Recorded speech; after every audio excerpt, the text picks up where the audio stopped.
Continuing on with Freemasonry, you were introduced to Albert Pike earlier. Now you can see him here. He's a 33rd degree. There's a double-headed eagle. There's his 33rd degree emblem.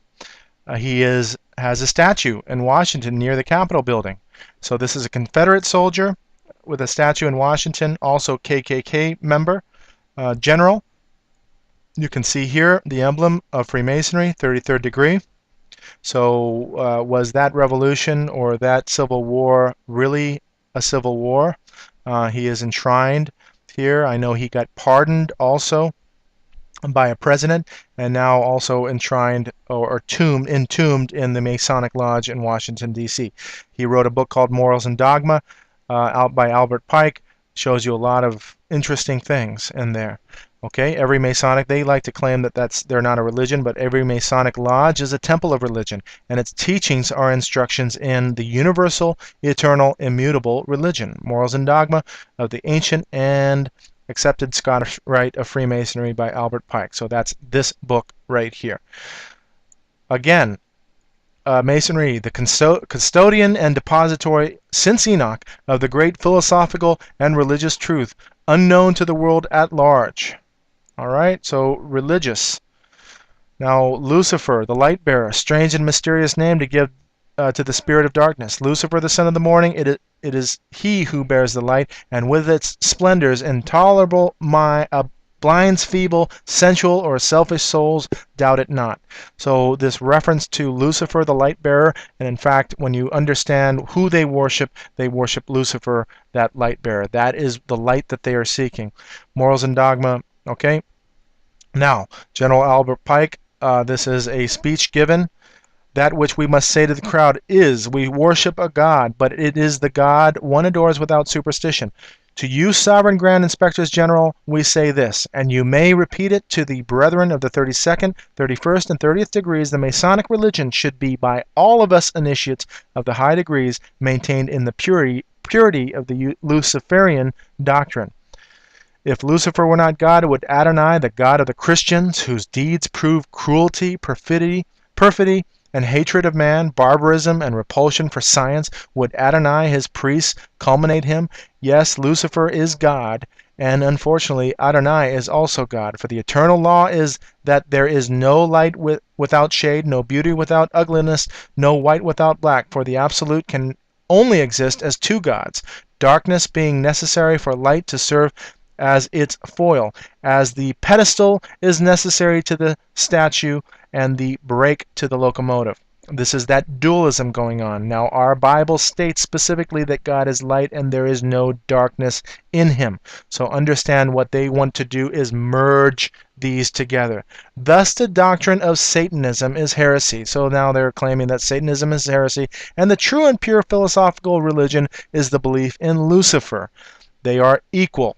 In this, I'm going to show you, and we should understand that they are according to the Bible. The equal of Adonai is Lucifer, they say, but Lucifer, God of light and God of good, is struggling for humanity against Adonai, the God of darkness and evil. This opposite understanding. It is very deceptive and very can twist your brain if you try to understand what their doctrine is, but you have to understand it by their deeds as well. Masonry, like all religions, all the mysteries, Hermeticism, and alchemy, conceals its secret from all except the adepts, the sages, or the elect, and uses false explanations and misinterpretations of its symbols to mislead those who deserve only to be misled. The blue degrees are but the outer court or portico of the temple. Part of the symbols are displayed there to the initiate, but he is intentionally misled by false interpretations. It is not intended that he shall understand them, but it is intended that he shall imagine he understands them. Their true explication is reserved for the adepts, the princes of Masonry. So you can see this clear deception of early initiates into the degrees, and this is lies as far as interpretation. So you must understand the entire doctrine, whether or not you believe this, what they say here. They twist the truth so cleverly, and I am going to tell you, be aware of this and be aware of what is good and what is evil. All right, the true name of Satan, the Kabbalists say, is that of Yahweh. reversed. There is that reversal again. And you understand in Satanism there is a distinction. Now, imagine this is morals and dogma. For Satan is not a black god. Lucifer, the light bearer. Now he's equating Lucifer with Satan and saying that Satan is not a black god because Lucifer is the light bearer. Strange and mysterious name to give to the spirit of darkness. Okay, Lucifer, the son of the morning. It is he who bears the light. Doubt it not. So you can understand in context of what is said. We said that earlier. Let's move on over here to Manly P. Hall. Manly P. Hall is another Masonic writer. 33rd degree. You can see that there. Double-headed eagle, same thing. Lost Keys of Freemasonry. You can see by the book covers. Also, it's at the top of the pyramid. This man is now enlightened. He has the enlightenment, the torch of enlightenment, similar to the Statue of Liberty. He has the triangle on his chest, and now he's an enlightened being. The same book using this Eye of Lucifer on the back of the dollar bill. The same book as well with George Washington on the cover, showing you that George Washington was the first Mason, most revered Mason for this country and patriarch to this country. He was not a Christian. He was a Luciferian Freemason. Understanding now, this is Albert Mackey. He wrote the Encyclopedia of Freemasonry, and you can see this woman here in Code Masonry. She puts the hand over the bosom. She points to the book, usually a Bible, and then that Bible has a square and compass. But I'm telling you, these are all deceptions. Now, I just want to make things clear. If I say something like believe me, I just want you to understand this is what I'm saying, and you are entitled to your own belief. And when I say believe me, it's just coming from emotion because it's what I've researched. So please bear with me on this. And so I have to go now into, let's look at morals and dogma. No, let's look at this, Manly P. Hall. When the Mason learns that the key to the warrior on the block is the proper application of the dynamo of living power, he has learned the mystery of his craft. The seething energies of Lucifer are in his hands, and before he may step onwards and upwards, he must prove his ability to properly apply this energy. Now, we must understand in Buddhism, they believe that demons, aka Lucifer and his fallen angels and demons, help them attain enlightenment. And so in this case, this is what you have in your hands to attain enlightenment. Now, Arthur Edward Waite, the Book of Black Magic, is a 33rd degree Freemason. First conjuration addressed to Emperor Lucifer, master and prince of rebellious spirits. There's that rebellious understanding, and that 13, understanding that the number 13 is a number of rebellion. I adjure thee to leave thine abode in whatever quarter of the world it may be situated, and come hither to communicate with me. I command and I conjure thee in the name, oh my gosh, how sick can you possibly be? And I don't know, and I don't even want to just actually read that because I'm reading it out loud. What is more absurd and more impious than to attribute the name of Lucifer to the devil is that is to personified evil. The intellectual Lucifer is the spirit of intelligence and love. It is the practice. It is the Holy Spirit, while the physical Lucifer is the great agent of universal magnetism. Eliphas Levi, and he's the guy that showed you the Baphomet image. So, boy, they really have a twisted way of putting this, and you think it's just spiritism and mysticism, but it is an entity, Lucifer, that the Bible describes that is our adversary and is out to destroy us. And we have in my belief system, we can understand that Jesus is saying that there is a hell and that there is a heaven, and he doesn't want you to go to the wrong place. Satanic ritual is a blend of Gnostic, Kabbalistic, Hermetic, and Masonic elements, incorporating nomenclature and vibratory words of power from virtually every mythos. Masonic orders have contained the most influential men in many governments, and virtually every occult order has many Masonic roots. Anton LaVey, that's that renowned Satanist. So you can understand Masonic orders containing influential men in many governments. Now, one thing I want to show you here is look at the deception going on. Part of the symbols are displayed there to the initiate. Okay, so he's intentionally misled. We read that in the upper portion. Must always be a commonplace interpretation for the mass of initiates, of the symbols that are eloquent to the adepts. So they're showing you that the upper levels get the true meaning, and once you get to the highest level, you understand that it is Lucifer that you're worshiping. You must conceal all the crimes of your brother Masons, except murder and treason, and these only at your own option.